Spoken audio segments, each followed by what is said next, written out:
사사기가 왕이 없던 시절에, 왕이 없으니까 이 사람들이 지들 마음대로 그냥 살아갔어요. 그래서 자기들이 그냥 하나님도 멀리하고 자기들이 믿는 그냥 우상이나 다른 신을 하나님이라고 그러고, 하나님이 이게 답답하시잖아요. 그래서 정신 차리게 하려고 이제 회초리를 대신단 말이에요. 그럼 이 사람들이 이제 회개를 합니다. 회개를 하면 지도자를 보내줘요. 그때 왕은 아니지만 그 세계를 이끌어가는 지도자들이 있었어요. 그 사람들이 이제 사사라고 해가지고 그 사사시대의 모습을 기록해 놓은 게 사사기예요. 이 사사시대에 유명한 여러 사사들이 지나가는데 우리들이 잘 알고 있는 사사 중에 한 사람이 누구냐면 기드온이라고 하는 사사. 기드온. 이 기드온이라고 하는 사사는 정말 하나님의 뜻을 잘 이뤄서 약 40년 동안을 백성들을 이끌어갔는데 하여간 복도 많이 받았나 봐요. 부인이 많았어요. 부인이. 그리고 부인도 많고 첩도 많아가지고 왕자만 70명의 왕자를 둘 정도로 어마어마한 자손들을 뒀어요. 자식이 많으면 좀 많이 출생해서 좋긴 한데 이 아버지가 죽으니까 자식들끼리 권력 다툼이 일어나. 내가 왕이 돼야 되겠다. 네가 왕이 돼야 된다. 그러다 보니까 이거 아니다 싶은 생각이 드는데 그 아들 중에 아비멜렉이라고 하는 아들이 있어요. 그 아비멜렉이라는 아들이 자기 고향 땅에 가서 고향의 지지세를 얻는 거예요. 고향 사람 세겜이라고 하는 곳에 가가지고 여러분 이 나라를 70명의 지도자가 이끌어가는 게 좋겠습니까? 내가 이끌어가는 게 좋겠습니까? 내가 여러분들의 권력지친 아닙니까? 내가 이 지역의 출신 아닙니까? 그러면서 요즘 말로 말하면 자기를 뽑아달라고 얘기해요. 그랬더니 그 지역 사람들이 맞아, 너 우리랑 혈육이 같아. 네가 왕이 돼야지, 네가 왕이 돼야지. 그래가지고 사람들이 전부 다 왕으로 하라고 그러니까 이 사람이 얼마나 나쁜 짓을 했냐면 그때 당시에 돈으로 요즘 말로 말하면 조직 깡패들을 샀어요.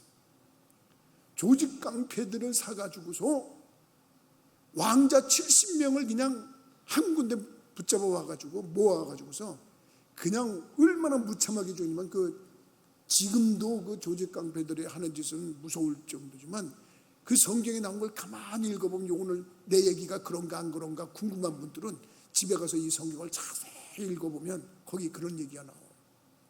큰 바위덩어리에 가가지고 왕자들을 그냥 머리를 그냥 부딪히고 그냥 박살을 내가지고 다 70명을 다 죽여버렸어요. 이런 그런 끔찍한 불상사가 일어날 때 다행히 막내 아들인 요담이라고 하는 왕자가 도망을 가가지고 겨우 살아났어요. 겨우. 그러고서 이제 아비멜렉이라는 사람이 내가 왕이다 그러고 선선하고 왕직이식을 하고 그러니까 이 요담이라고 하는 막내 아들이 사회에다 고발을 하는 거예요. 그때 당시에는 도시에 가서 저기 하겠지만 그리심산이라고 하는 산에 올라가서 사람들을 모인 데서 여러분들의 이 악한 일이 우리에게서 일어났는데 생각해 보십시오. 지금 아비멜렉이 우리의 왕이 될 수 있는 사람입니까? 그러면서 예를 든 거야. 나무들이 모여가지고 감람나무한테 가서 왕이 되려고 자청을 하니까 감람나무가 나 할 일만 바빠. 그 다음에 무화과나무한테 가서 그러니까 아이고 나는 하나님 영화롭게 해야지, 사람 기쁘게 해야지, 나 그런 데 가서 할 수가 없어. 또 나무들이 몰려가지고 이번에는 포도나무한테 가서 당신이 우리 왕이 되주시오 그랬더니 포도나무도 내가 지금 그런 거 할 겨를이 없다. 내가 무슨 왕이라고 우쭐대고 그럴 경황이 없다. 그러면서 저마다 자기들의 이유를 대는데 마지막에 가시나무한테 가서 당신이 우리 왕을 되주시오 그랬더니 그거 맞는 말이지. 내가 왕이 돼야지. 그러면서 가시나무가 왕이 됐는데 여러분들은 이렇게 왕을 뽑았기 때문에 여러분들도 고통을 받을 것이고 그 왕의 자리에 올라선 사람도 고통을 받고 괴로움을 받을 것이라고 선언 아닌 선언이며 예언 아닌 예언을 하는 그런 장면이 오늘 본문의 말씀이에요. 저는 오늘 본문의 말씀을 나오는 네 종류의 나무를 보면서 요담이라고 하는 참으로 왕자이면서도 어떻게 보면 하나님의 영이 임해서 그가 선언한 그의 말씀을 통해서 나무를 통해서 우리에게 교훈을 주는구나. 나무에 비유된 사람, 이렇게 한번 제목을 삼아본 겁니다. 여러분들은 이 나무들 중에 어떤 나무가 됐으면 좋겠어요? 사실 이 나무에 대해서 얘기를 하면 이 나무를 사랑해서 나는 나무처럼 살고 싶다, 그런 책을 쓴 사람이 있습니다. 나는 나무처럼 살고 싶다. 그래서 그 사람은 왜 나무처럼 살고 싶냐 이렇게 해서 이 나무가 우리에게 주는 유익이 얼마나 많은데, 그러면서 나무 속에 들어가서 나무를 병든 나무들을 치유하면서 그 나무들을 보살피면서 인생을 살아가면서 자기가 느낀 거를 이 책을 만들어서 몇 년 전에 그걸 발표한 적이 있어요. 이 사람은 나무에게서 우리가 배워야 될 게 있대. 일단은 초연함을 배워야 된대. 그 초연함이라고 하는 건 뭐냐면 겨울이 되면 가진 거 다 버리고 앙상을 알몸으로 견디는 그 모습을 좀 배우래. 우리는 그저 어떡하든지 그냥 저기를 하려고 그래. 겨울이 되면 다 내려놓는데 나무들은 그 초연함을 배우래. 이분이 또 책을 쓰면서 그런 얘기를 했어요. 나무에게서는 한결같음을 배워라. 한결같음이라는 건 변함이 없다는 거예요. 겨울에 그렇게 다 털어버리는 것 같아도 봄이 오면 아무리 힘들어도 잎을 내고 꽃을 피우고 또 열매를 맺는데 한결같지 않냐 이거야. 한결같지 않냐. 이 사람은 나무에게서 또 하나를 배우래. 뭘 배우냐면 의연함을 배우래. 의연함. 그 의연함을 배우는 게 뭐냐면 평생 같은 자리에서 살아야 하는 애꿎은 숙명을 받아들이는 그 의연함을 받아들이래. 멋있지 않아요? 이 사람이 또 나무에게서 뭘 배워야 되냐 그랬더니 마음 씀씀이를 배우래. 마음 씀씀이가 뭐냐? 그 나무에게서는 이 나무들은 모든 생명체와 함께 더불어 살아간대. 그래서 정말 있어야 할 삶의 존재의 가치는 나무에 있대. 그래서 나무 예찬을 했어요. 여러분, 나무에 대해서 얼마나 알고 있어요? 그는 나무를 향해서 소나무를 바라보면서 저 소나무는 우리 아버지 같아, 그러고 표현을 했어요. 아버지가 왜 아버지 같으냐 사람들이 또 궁금해할까 봐 저 소나무 고개 숙인 아버지에게 바칩니다 그러면서 아무리 힘들어도 자식들에게 힘들다고 말하지 않고 묵묵히 자기 자리를 지키는 아버지의 마음을 닮은 나무가 소나무래. 그래서 내가 소나무를 그러고 이것을 안 다음에 내가 산에 가면 이렇게 소나무를 찾는데 와, 얼마나 그렇게 멋있는지 몰라. 돌아가신 아버님이 생각나. 그래서 그걸 보면서 그랬지, 든든하셨지, 내색 안 하셨지. 그런 모습을 보면서 나무를 통해서도 배워. 나무를 통해서도. 여러분, 오늘 나무의 예찬에 대해서 얘기를 하려면 여러분 한두 끝도 없습니다. 나무는 사실 우리에게 여러 가지 유익을 내어주는데 나무가 없다면 우리도 존재할 수 없는 거예요. 왜 그러냐면 이 나무가 주는 이 공기에 신선한 공기를 나무가 준다는 거 모르는 사람 없지 않습니까? 이 나무를 예찬하자면 여러분, 이 나무 속에서 불어오는 이 신선한 바람이 얼마나 우리에게 생기를 갖다 줍니까? 이런 나무들의 유익은, 그래서 우리 어렸을 때 여러분 어린이 동화에도 아낌없이 주는 나무라고 하는 소설이 있잖아요. 동화가 있잖아, 동화. 그 나무를 생각하면 고마워야 돼. 저는 오늘 나무를 표현한 이 인생이라고 하는 이 비유를 통해서 어떤 인생이 됐으면 좋을까? 간단합니다. 요담이 다 그런 얘기를 했어요. 감람나무가 어떤 나무냐? 여러분, 감람나무에 대해서 또 성서학자들이 연구를 했지 않겠어요? 왜 감람나무를 얘기했겠냐 하는데, 이 감람나무가 특징이 뭐냐면 메마른 땅에서도 잘 자란다네. 메마른 땅에서 잘 자란다. 그리고 이 나무는 시간이 가면 갈수록, 횟수가 가면 갈수록 열매의 양이 많아진대. 이야, 나는 그 말을 듣고 그래야 되겠구나. 여러분, 메마른 땅에서도 잘 자란다는 건 뭐를 얘기할까요? 우리들의 삶이 여러분 어떤 환경에 놓였더라도 하나님을 향해서 사람을 향해서 변하지 않는 그런 성숙하고 성장해가는 그런 모습을 닮아야 되는 줄 믿으시기 바랍니다. 그걸 깨닫는 겁니까? 그걸 깨닫는. 환경이 안 좋다고 불평하고 여러분 여건이 안 좋다고 투덜거리는 그런 게 아니에요. 메마른 땅에서도 잘 자란다. 근데 이 나무가, 감람나무가 열매를 수두룩하게 맺는데 그 열매를 따가지고 그걸 으깨가지고 거기서 비틀어 짜면 기름이 나와. 이렇게 얘기하면 그게 무슨 기름인가? 그리고 여러분들이 궁금해할 텐데, 여러분 식탁에 자주 올라오는 올리브 기름이 그거예요. 올리브 기름이 감람나무 열매에서 나옵니다.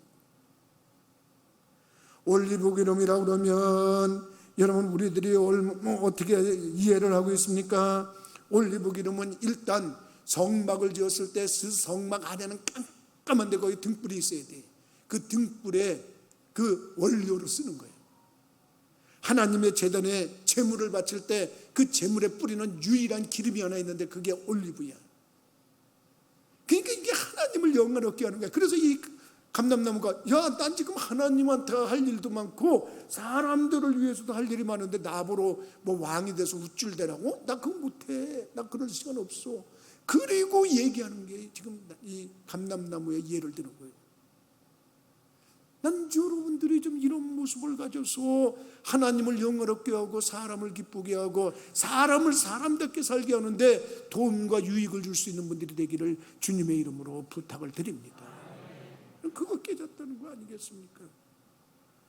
박토에 잘 자란다고 그랬어요. 어려운 상황 속에서도 꿋꿋하게 신앙을 지켜가는 사람을 감람나무 같은 신앙을 가진 사람이다, 이렇게 얘기를 할 수 있어요. 여러분, 해가 갈수록 열매가 풍성해진다는 게 뭡니까? 신앙의 연조가 높아질수록 여러분 영성과 충성과 하나님의 나라의 확장 사업에 크게 기여하는 그런 모습을 갖는다 그러면 우리 하나님이 얼마나 기뻐하시냐. 근데 이게 우리가 지금 반대로 되고 있지 않습니까? 박토에서 잘 자라는 감람나무는 어떤 여건과 환경 속에서도 잘 자라야 되는데 우리는 코로나에 된소리를 한번 맞았더니 전부 다 비실비실하는.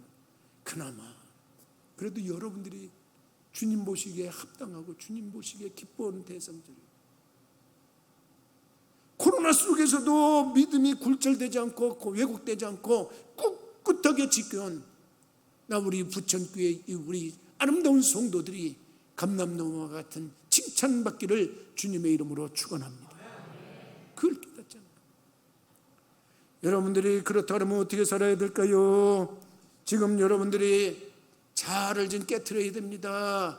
이런 감람나무 열매를 으깨서 깨트려서 그것에서 기름을 짜야 되는 것처럼 우리들이 하나님 보시기에 합당해야 되려면 해야 될 게 뭐가 있냐면 중요한 게 있습니다. 자아를 깨야 돼요. 아집을 깨고 고집을 깨고 혈기를 깨고 그걸 깨야 돼요. 그래서 유익한 기름을 내는 거예요. 하나님이 받으실 만한 기름을 내는 거예요. 사람들에게 유익한 기쁨을 주는 그런 기름을 내는 거예요.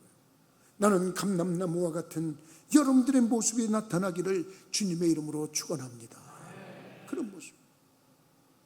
두 번째, 나무들이 감람나무가 하나님을 영화롭게 하고 그 다음에 사람들을 영화롭게 해야 되기 때문에 자기 갈 수 없다고 그렇게 얘기를 하니까 나무들이 쫓아갔대. 비유를 그렇게 든 거예요. 그러면서 쫓아가서 이번에 무화과나무를 찾아갔어. 무화과나무를 찾아갔는데 뭐라고 그러는지 한번 보십시다. 10절에 보니까 나무들이 또 무화과나무에게 이르되 너는 와서 우리 위에 왕이 되라 하며 무화과나무가 그들에게 이르되 나의 단 것과 나의 아름다운 열매를 내가 어찌 버리고 가서 나무들 위에 우쭐대려 한지라 그랬어요. 못 가겠다는 거지. 자기에게서 나오는 유익한 것 가지고 참으로 하나님을 영화롭게 하고 사람을 영화롭게 사람을 기쁘게 하고 그런 일들도 많은데 내가 뭐 왕이라고 가서 우쭐대겠냐? 못하겠다는 거예요. 무화과 나무를 또 연구한 사람의 얘기를 들어보니까 이 무화과 나무가 우리들 가보셔서 봤지만은 이 잎이 무성하서 그늘을 제공한다는구만. 그래서 더운 날에 시원함을 제공한다. 시원함. 그러니까 이 무화과 나무의 역할 속에서 우리들이 배울 수 있다 그러면 누군가를 만나면 그 사람 참 시원해지더라. 누구 만나면 사람 살만하시 나더라. 나는 우리 부천교회 성도들이 어디 가서든지 그런 칭찬받는 분들이 되기를 주님의 이름으로 부탁을 드립니다. 속상하던 사람도 우리 부천교회 교인 만나서 대화 몇 번 하면 속이 확 풀려. 시원해. 그럼 그 그늘 제공하는 거나 똑같은 거예요. 어려운 사람, 힘든 사람이 우리 부천교회 교인들을 만나서 대화를 하면 힘이 생기고 살 의욕이 생겨. 그러면 그 사람이 무화과 같은 사람이에요. 여러분, 그렇기 때문에 이런 사람을 좋아 안 할 수가 없어요. 무화과 같은 사람을 만나면 다 좋아하게 돼 있어요. 왜 그런지 아세요? 무화과는 겸손한 꽃이에요. 왜 겸손한 꽃이냐? 무화과 꽃이 없는 열매 뭐 이렇게 생각할 수 있잖아요. 아니래요. 그럼 무화과는 꽃을 피는데 그 속으로 꽃이 핀대. 그래서 그게 열매처럼 보인대. 그래서 무화과가 꽃이 없는 게 아니라네. 그래서 그 자기를 드러내지 않는 거예요. 그러니까 무화과를 닮으려면은 우리들이 기본적으로 하는 게 그냥 겸손함이야. 내가 이렇게 했다. 내가 뭐를 했다. 자기를 드러내. 근데 사람은 이상하지요. 그렇게 자기를 알아주길 바라야 돼. 나부터도 그래요. 사람은 기본적으로 이 본성 중에 인정받고 싶은 본능이 있어. 욕구가 있어. 근데 사람들이 인정을 안 해줘. 그러니까 자기가 얘기를 하는 거야. 그래서 그걸 아주 합리화시킨 말이 안에 있어. 지금은 자기 PR 시대다. 그래서 나는 이런 사람이다. 그리고 자꾸 얘기해. 근데 그게 지나치니까 사람들이 고개를 돌리는 거예요. 그게 자기 자화자찬이라고 그러잖아. 우리는 그렇게 생각 안 하는데 자기는 자기가 잘했대. 자기가 잘했대. 그러면서 자기가 이렇게 했으니까 잘했대. 근데 아니야. 그래 자화자찬한다고 그러잖아. 근데 이 무화과 같은 열매를 맺은 사람은 꽃을 해도 그걸 활짝 펴가지고 나 이런 꽃이야 그러고 보여주질 않고 속으로 했는데 아이고 얼마나 겸손해. 그 좀 마음이 애리네. 나는 왜 그런 생각을. 꽃이면 이렇게 활짝 펴야 되는 게 꽃 아니겠어요? 근데 그걸 가려. 그걸 숨겨. 자기를 드러내지 않아. 좋은 일은 다 해놓고 안 밝혀. 얼마나 아름다운 인생이야. 그걸 알면 알수록 존경심이 생겨. 알면 알수록 참으로 그 사람을 귀하게 여길 수밖에 없어. 여러분, 무화과를 통해서 여러분들이 인생을 배우고 무화과 같은 그런 삶으로 하나님의 영광을 드러내고 교회의 위신을 드러낼 수 있는 분들이 되기를 주님의 이름으로 부탁을 드립니다. 여러분, 겸손함에 자기를 드러내지 않는 겸손함이 있죠. 넓은 마음과 덕을 갖춘 그런 모습을 상징적으로 나타내고 있는 거예요. 참으로 이 무화과 나무가 우리나라에서도 난대요. 저번에 어떤 분이 무화과를 그 열매를 가져왔어요. 선물로. 목사님 이거 한번 잡숴보세요. 그래서 이게 뭐예요? 무화과예요. 아니 성지순례 갔다 오셨어요? 내가 그때 그분한테 그렇게 물어요. 성지순례 갔다 오셨어요? 언제? 그랬더니 아니요. 이거 성지순례 가서나 먹는 건데 이거. 근데 이거 어디서 알고 보니까 저 목포 근처에 무화과 단지가 있대. 무화과가 재배가 된대. 재배가. 그래서 내가 와 그때 맛있게 먹었네 진짜. 그리고 내가 이 우리나라에 무화과가 나온다는 걸 그때 알았어. 근데 그 무화과가 하는 역할 중에 이게 어떤 역할이냐 이렇게 보니까 무화과가 이 해충들을 쫓는 역할이 있다네. 그래서 무화과 잎을 갖다가 화장실 같은 데 놓으면 해충과 벌레들이 다 달아난대. 그 지역에 사는 분들 우리 교인들 중에도 몇몇 있으니까 그분들한테 물어보시죠.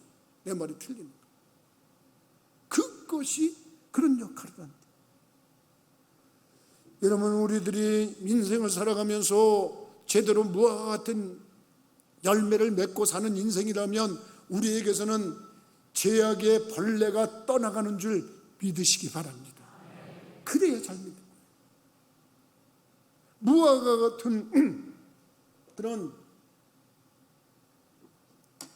같은 그런 인생을 살아가면 죄가 번집을 못해요. 악한 깨가 번집을 못하도록 해야 돼요. 그런 모습으로 그것들이 한 길로 오다가 7길로 도망가도록 해요. 그 자체가 그런 힘을 발휘합니다. 죄짓자고 악인이 꼬여도 넘어가지 않습니다. 나쁜 짓을 해서 부당한 이득을 취하자고 해도 그렇지 않습니다. 그럴 때 놀라운 역사를 이룰 수 있어요. 부정과 부패를 물리칠 수 있어요.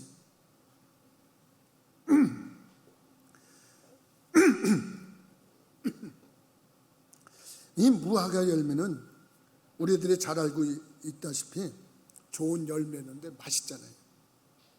근데 우리 찬송 중에 그런 찬송이 있어요. 달고 묘한 그 말씀, 그런 찬송이 있어요. 우리들이 무화과를 열매를 가지고 남들에게 제공할 수 있는 것처럼 달고 오묘한 말씀인 복음을 증거해 줄 수 있어야 되는 줄 믿으시기 바랍니다. 난 여러분들이 그랬던 사람들이 됐습니다. 나만 잘 믿고 나만 잘 사는 그런 걸로 끝나는 게 아니라 정말 다른 사람에게 무화과 같은 달고 오묘한 열매를 제공할 수 있도록 그런 말씀을 증거하는 삶을 살면 그 사람을 무화과나 보다. 무화과가 못한다고 그랬어요. 왕대니까 내가 왜 그런 데 가서 우쭐대고 사냐. 내가 지금 할 일도 많은데, 하나님을 영화롭게 할 일도 많고 사람들을 기쁘게 할 일도 많은데 내가 나무들을 위해서 뭐 자고. 그러니까 나무들이 또 찾아갔대. 누구를 찾아가냐면 포도나무를 찾아갔대. 그래서 포도나무한테 너가 좀 우리 왕 좀 대주라. 그리고 포도나무한테 얘기를 하니까 이 포도나무가 뭐라고 말합니까? 12절에 보니까 나무들이 또 포도나무에게 이르되 너는 와서 우리 위에 왕이 되라 하며, 13절에 포도나무가 그들에게 이르되 하나님과 사람을 기쁘게 하는 내 포도주를 내가 어찌 버리고 가서 나무들 위에 우쭐대리요. 그러니까 하나님을 기쁘게 하고 사람을 기쁘게 하는 이 포도주가 나는 내 역할은 어떻게 하고 나보러 왕이 되려고 우쭐대고 그렇게 거만을 떨라고 그러냐. 그러면서 자기는 그런 걸 못하겠다. 여러분, 곡식이 잘 안 되는데도 포도나무를 심으면 잘 된대. 그런 모습이 있대. 그래서 여러분들이 포도나무는 집에도 조그만 화단이나 이런 데가 있으면 포도나무 한 그루 정도 갖다 심어봐요. 그 집의 식구들 그의 포도 걱정은 안 해요. 포도 따먹을 때 주렁주렁 매달려. 어디서나 잘 자라. 꼭 기름지고 옥토가 아니더라도 포도 열매는 따먹을 수가 있어요. 그런데 이 곡식이 되지 않는 그런 곳에서도 박토 같은 데도 잘 된대요. 그러니까 다시 얘기지만 우리 믿는 사람들은 꼭 좋은 것만 아니더라도 어떤 모습에서든지 자기의 역량을 발휘할 수 있는 적응력이 있어요. 다시 말하면 뭐를 얘기할까요? 여러분, 교회에서 꼭 편한 자리, 좋은 자리 이런 것만 찾는 게 아닙니다. 어떻게 보면 하나님 나라, 하나님의 의를 위해서, 하나님을 기쁘시게 해드리기 위해서 내가 할 수 있는 부분 중에 하나가 뭐냐, 그걸 좀 생각해 보는 거예요. 그래서 하나님 앞에 힘들어도 어려워도 그 일을 해나가는 그 충성된 일꾼들, 난 그런 사람들을 우리 교회에서는 속장들이라고 부르고 싶어. 속장들. 남이 안 하려고 하는 자들, 남들이 힘들어하는 자들, 교사들. 오늘도 아침에 보니까 교사들 엄청 저기 하더라고요. 수고하고 애쓰더라고요. 참 우리 남선교회원들 중에도 보면 우리 지금 저기야 보니까 먼저 어느 집사님 또 했고 지금 또 권사님이 바톤을 이어받아서 하지만 어린이들 가서 태우고 태워다 주고 하는 그 일을 하는 걸 보면서 참 우리들이 편안하게 생활하고 싶지 않습니까? 그냥 편안하게 아무 것 귀찮지 않게 하고 싶지 않겠습니까? 포도나무 같은 사람이 누구냐? 그런 적박한 환경 속에서 그 열매를 풍성하게 기쁨의 열매를 낼 수 있는 것처럼 여러분 그 교회에 필요한 부분에서 자기의 역할을 해나가는 사람이 바로 포도나무와 같은 사람인 줄 믿으시기 바랍니다. 그런 모습. 포도나무와 같은 사람, 우리들이 뭐 굳이 얘기 안 해도 됩니다. 포도잼을 만들지요, 포도주를 만들지요, 건포도를 만들지요. 참으로 그 이상하지요. 요새 그 일일 뭔가 건가류 이런 걸 포장한 게 있어요. 근데 그걸 다 무미건조하게 먹다가도 그 건포도 하나가 탁 씹히면 온 맛을 다 달래게 만들어. 얼마나 달짝지근하게 만드는지, 얼마나 달고 맛있게 만드는지 몰라요. 난 여러분들이 누구에겐가 이런 기쁨과 즐거움을 줄 수 있는 역할이 되시기를 주님의 이름으로 부탁을 드립니다. 그분만 있으면 나는 행복해. 그분만 만나면 난 즐거워. 그분만 보면 얼굴이 나는 기뻐. 이런 모습을 갖는다면 그 사람이 바로 건포도 같은 사람 아닐까. 난 그렇게 생각해요. 여러분, 포도나무와 같은 사람은 어떤 사람이냐? 이타주의적인 삶을 사는 겁니다. 이기주의처럼 자기만 알고 자기만 생각하는 것이 아니라 나를 녹여서 나를 희생해서 남을 기쁘게 해주는 사람, 이런 사람이 포도나무 같은 사람. 근데 이런 사람들이 그 일을 더 적극적으로 할 수 있는데 어떤 사람이냐?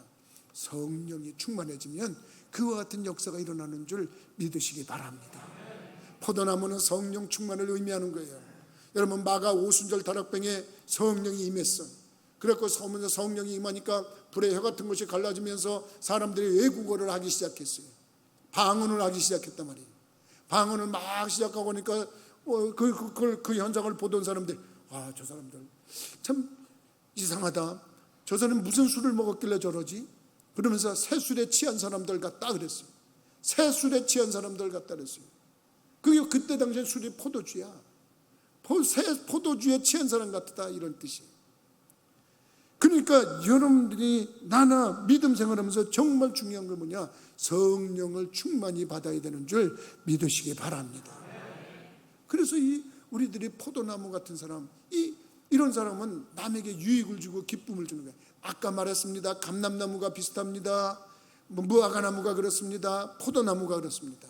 그러니까 이 세 종류의 나무들은 우리가 하나님을 영화롭게 하고 사람을 기쁘게 하는데 무슨 왕이라고 내가 그런 일을 하냐? 거부를 했는데 하다 없으니까 가시나무를 찾아갔다는 겁니다.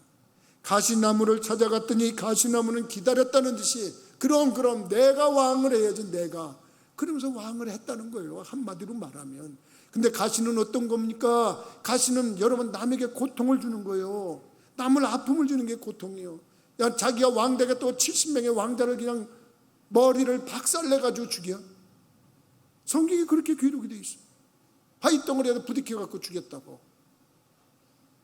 얼마나 악한 짓을 하는데 이 사람이 어떻게 왕이 되냐? 이를 따르거나 이와 함께하는 자는 이 사람과 함께 같이 멸망할 것이다. 요담이 그렇게 얘기를 하는 거예요.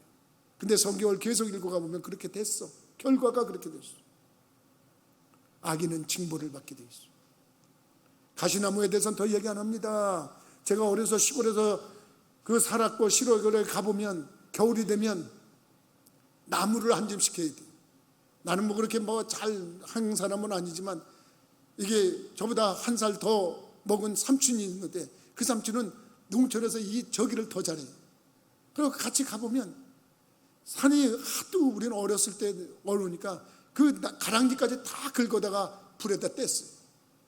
근데 불에 제일 잘 따는 나무가 뭐냐면 가시나무, 아카시아 나무. 그냥 그걸 적었는데 아카시아는 이 가시가 있으니까 그 가시를 피해보지 않고 하려면 뭐냐면 용접 기사들분들이 쓰는 용접 장갑이 있어. 가죽으로 된 거, 가시가 이렇게 못 뚫게 하는 거. 그걸 끼고 하는 거예요. 그걸 끼고서 하다가 불에 떼면 그렇게 잘 따. 난 지금도 눈에 선해요. 가시나무는 결국 불 속에 들어가는 거예요. 뜨거운 지옥불에 들어가는 거예요.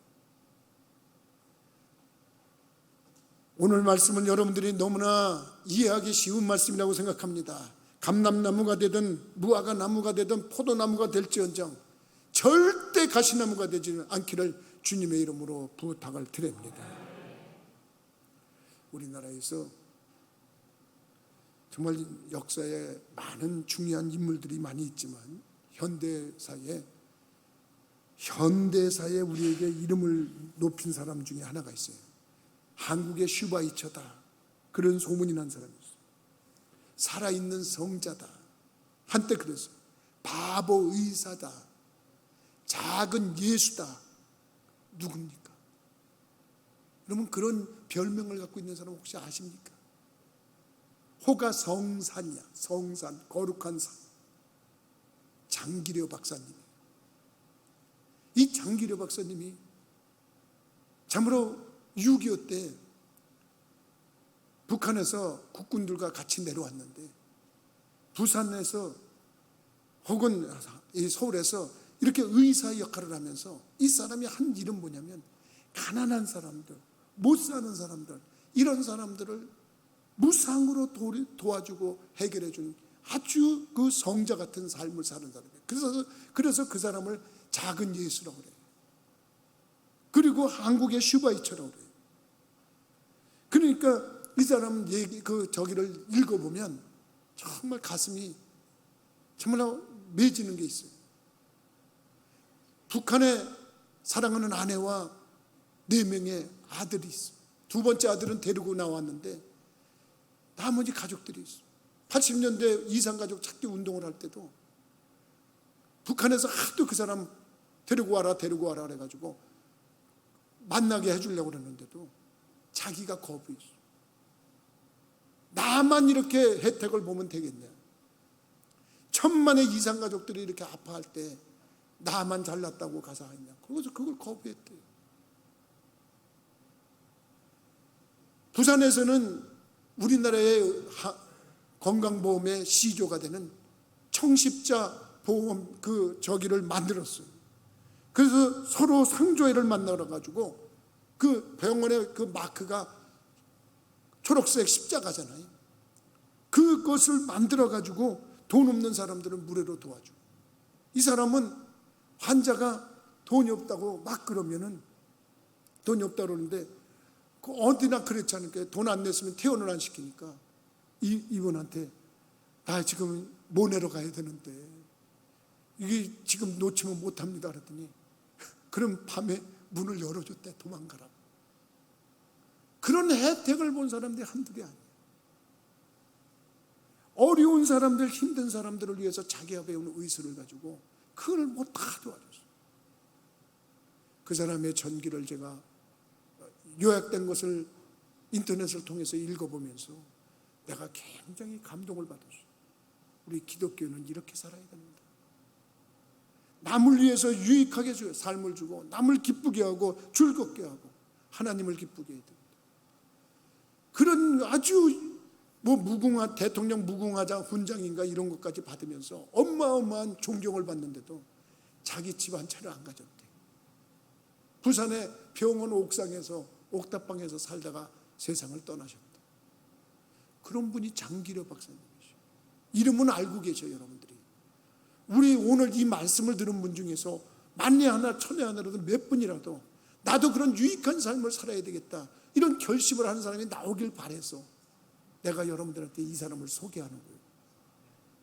감람나무, 무화과나무, 포도나무는 될지언정 절대 가시나무가 되지 말고 나 때문에 누구를 찌르고 아프고 괴로움을 주고 고통스럽게 만드는 그런 어리석은 삶을 살지 말고 나 하나 살겠다고 나 하나 잘 되겠다고 남을 해치면서 사는 그런 나쁜 인생 살지 말고 정말 어떻게 하든지 하나님을 영화롭게 하고 교회를 유익되게 하고 사람을 사람답게 살게 만드는 정말로 유익한 삶을 살아가는 믿음의 성도들 되시기를 주님의 이름으로 부탁을 드립니다. 기도하시겠습니다. 거룩하신 아버지, 전능하신 하나님, 나무들이 왕을 뽑을 때 뽑혀서는 안 되는 나무는 자기가 자청해서 왕이 되겠다고 하고, 꼭 필요한 감람나무와 무화과나무와 포도나무 같은 경우에는 하나님을 영화롭게 하겠다, 사람들을 기쁘게 해드리겠다 하는 그런 모습으로서 참으로 그것을 거부하며 아름다운 생을 살아가는 모습 저희들 깨닫게 해주시니 감사를 드립니다. 하나님, 우리 부천교회 성도뿐만 아니라 우리 믿는 크리스찬들이 정말 장기려 박사님처럼 아름다운 생의 자취를 남기게 하시고 그리스도인의 향기와 덕을 나타내며 하나님의 영광을 드러내는 삶을 살아가도록 인도하여 주옵소서. 특별히 우리 부천교회 성도들 가정에도 이런 후손들이 나오게 하시고 정말 하나님의 향기를 발할 수 있는 믿음의 심령들이 속출할 수 있도록 우리 하나님께서 복의 복을 더하여 주옵소서. 예수 그리스도 이름으로 기도하옵나이다. 아멘.